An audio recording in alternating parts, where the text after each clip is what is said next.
こんにちは、あやはれです。今日はリクエストでいただいていた私の棚の中のストック食材を紹介します。ダイエット以前は自炊をほぼしていなかったので、家に備蓄するのはカップ麺かパスタだけという私でしたが、ダイエットをきっかけにストックする食材が大きく変化しました。ダイエットする上で私が最も重要視しているのは、いかに自分を楽にさせるか。今日私が紹介する13の食材は時間をかけたくない、とにかく楽して痩せたい私の毎日を支えてくれています。今日の動画の中から今ダイエットに取り組む皆さんのヒントが見つかると嬉しいです。初めて動画を見てくださる方に簡単に自己紹介させてください。以前から動画を見てくださっている方は概要欄からスキップしてください。私は昨年4月にダイエットを決意し、運動せずに食事改善のみで2ヶ月で10キロの減量に成功しました。1年半経った今も体重をキープしています。私の基本的なダイエット方法に関してはこちらの動画をご参考ください。私はダイエットをきっかけに白米から玄米に主食を変えました。理由としては玄米は白米と比べて消化吸収が遅く腹持ちがいいため、同じ量を食べても玄米の方が満足度が高いからです。また玄米にはビタミンやミネラルなど白米では削ぎ落とされてしまう栄養が含まれているので、私は玄米を食べるようにしています。私は玄米を 100g ずつ冷凍して毎食主食として食べています。私が今食べているのは、私がお正月に帰った時に実家で10キロプレゼントしてもらったので、地元のお米屋さんの玄米を食べていますが、普段は以前の動画でも紹介した北小町を購入して食べています。玄米の炊き方はこちらの動画で紹介していますので、興味のある方はご参考ください。余談ですが、視聴者さんから発酵玄米をおすすめしてもらって作ってみたところめちゃくちゃ美味しくて、最近は発酵玄米にハマっています。玄米が苦手だなと思っている人は発酵玄米から始めると苦手意識がなくなるかもしれませんので、ぜひやってみてください。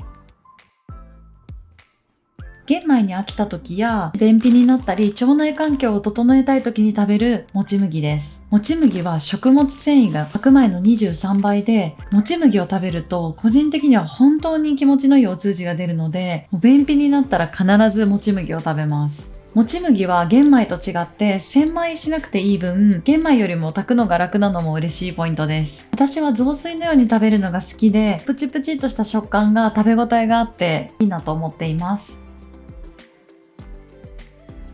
とにかく短時間でしっかり朝食を食べたい時の私の定番がオートミールです。1食あたりオートミール 30g 食べるのですが、たった 30g でもしっかり満足感があります。玄米やもち麦よりもタンパク質が多く糖質が低いので、ペット食品として人気が高いのかなと思います。私のおすすめのレシピはオートミールおにぎりです。私はもともとオートミールの味と食感が苦手だったのですが、オートミールを米化することでオートミール嫌いを克服しました。私が食べている日食のインスタントオートミールは水を注いで1分半で米化できるので、忙しい朝にはとてもありがたい食品です。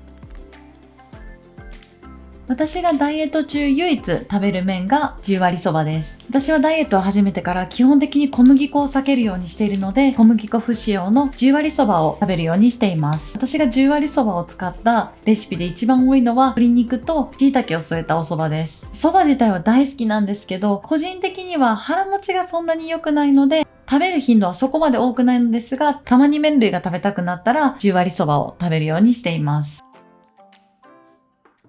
とにかく楽しておかずを作りたい時に手に取るのがサバ缶です。魚の脂質には脂肪燃焼効果があるため、ダイエット中は一食でも多く魚を取るようにしています。私のサバ缶レシピの定番はサバ味噌丼とサバの竜田揚げです。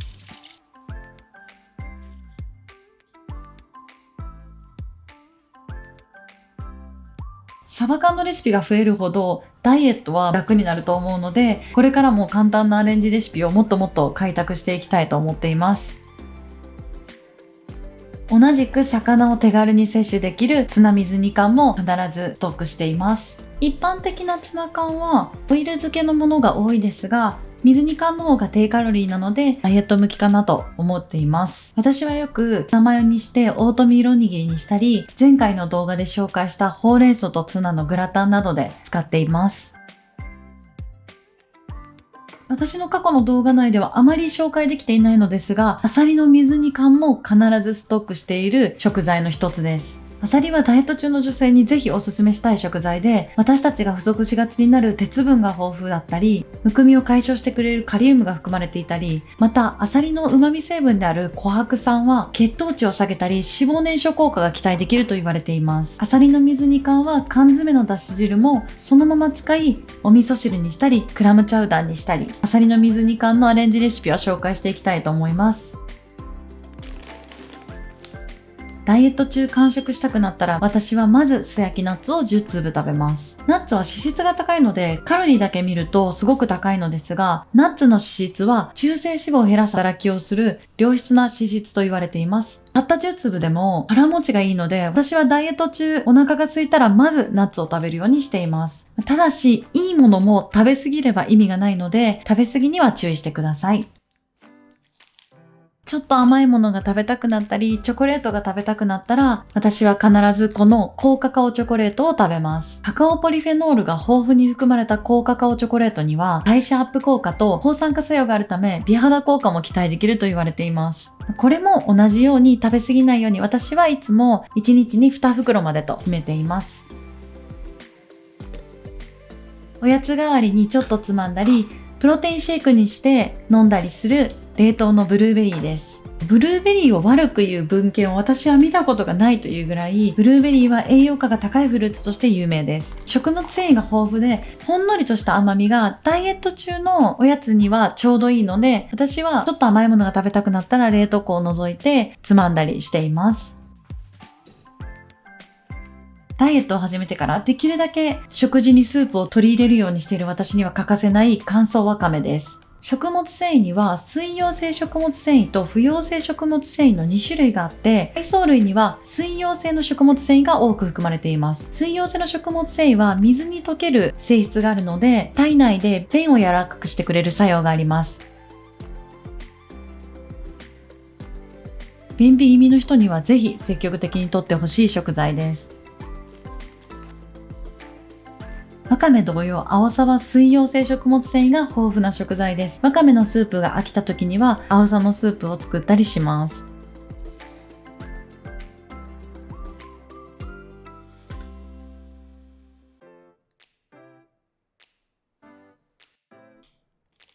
切り干し大根も手軽に摂れる食物繊維として常にストックしています。私は切り干し大根はスープに入れて飲むことが多いです。切り干し大根は不溶性食物繊維が豊富で、腸を刺激して便を促してくれる効果があります。摂りすぎると腹痛を起こしたりすることもあるので、私は1食あたり 5g から 6g ぐらい摂るようにしています。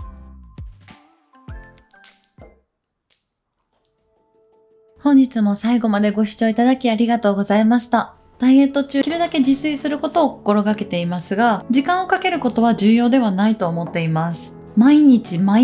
完璧にやろうとしたり、理想を高く持ちすぎると、どうしても時間がかかってしまいます。そうすると、それがめんどくさいと感じるようになり、継続するのが難しくなってしまいます。なので、ある程度長期間保管できる食材をストックしておくだけで、もう今日何もしたくないなって思う日も、ちょっと棚を開けて5分で作れるものを作る。私はある意味楽したいという気持ちを捨てなかったことがダイエットの成功のポイントだったかもしれません。今日の動画から何か一つでも参考になることがあると嬉しいです。